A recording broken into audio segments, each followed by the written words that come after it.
is Ariana from Mobility Plus North Scottsdale, and thank you for purchasing or renting the Endurance Li from us. So with your purchase or rental, you should have received this charger. So this charger has two different ends. One end of the charger, we have a 3-pronged plug that will plug directly into the scooter, and then on the other end, we have a 3-pronged plug that will plug directly into your wall outlet, and this is just a standard everyday outlet. Let's begin. So the first thing you're going to do is plug this end directly into your scooter. This goes right below the tiller.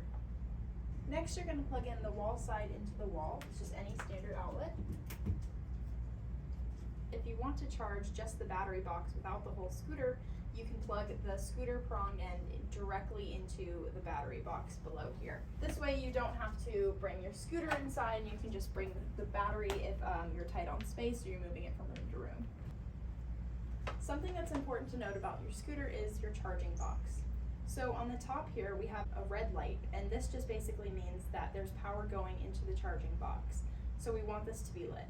The bottom light is either going to be red, blinking green, or solid green.